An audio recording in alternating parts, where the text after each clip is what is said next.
Каша не пригорает, чайник закипает быстро. Программа «Кулинарная азбука» готовит на термостойкой экологичной посуде Хелпина.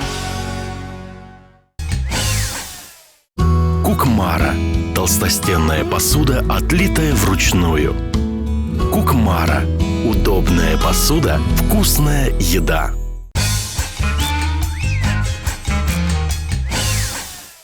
Добрый день, дорогие друзья!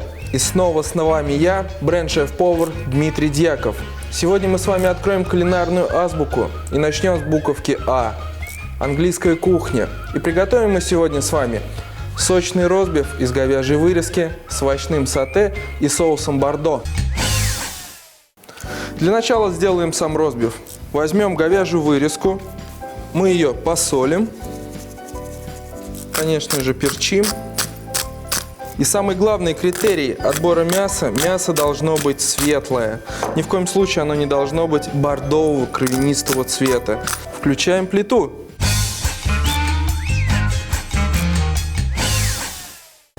Наша сковорода нагрелась. Мы добавляем оливкового масла, небольшой зубчик чеснока раздавленный, веточку розмарина. И на этом масле мы обжариваем наш ростбиф с каждой стороны до золотистой корочки. Вообще английская кухня, она очень простая, я бы сказал, даже немножко аскетичная. У них нету каких-то особых сложных соусов, гарниров. Основная пища англичан – это мясо, хорошее мясо и овощи.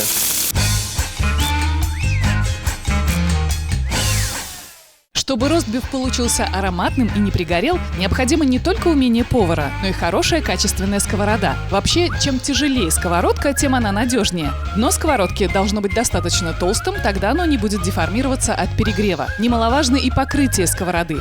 Оно может быть как антипригарным, так и керамическим. На них пища не пригорает, быстро и легко готовится, а это и есть залог превосходного ростбифа.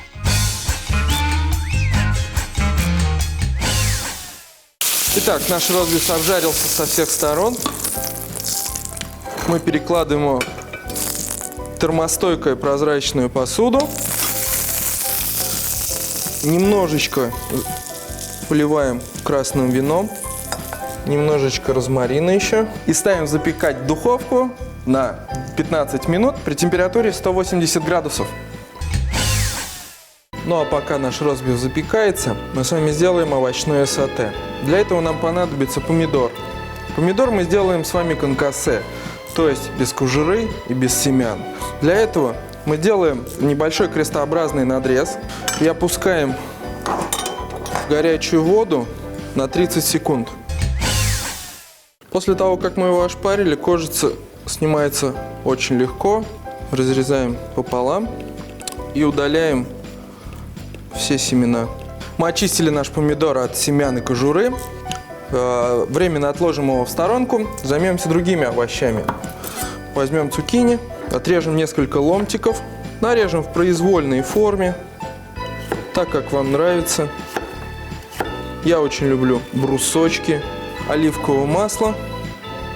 И начинаем обжаривать цукини. Пока обжаривает цукини, мы нарежем точно так же сладкий перец.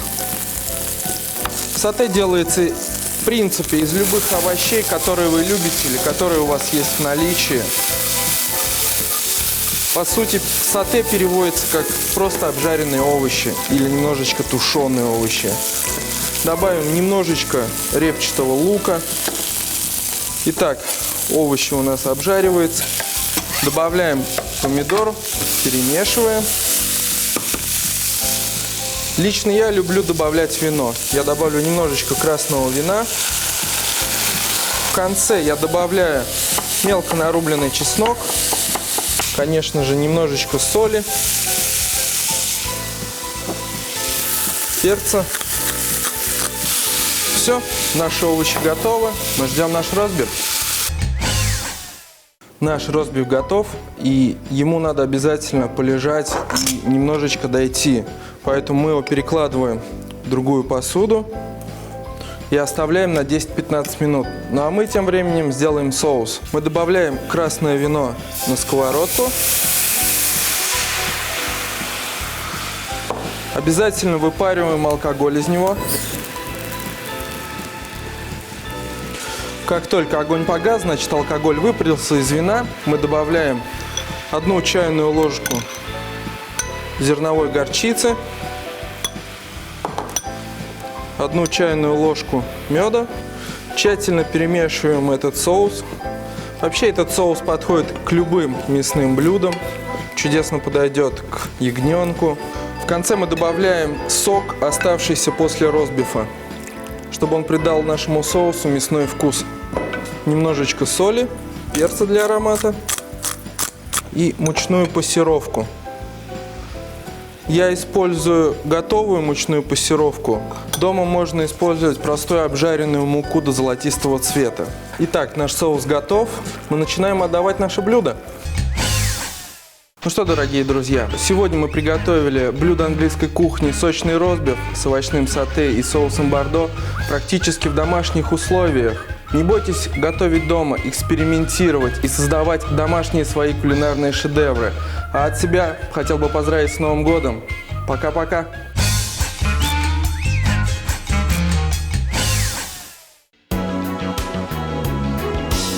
Программа «Кулинарная азбука» использует термостойкую посуду Васильевского стекольного завода.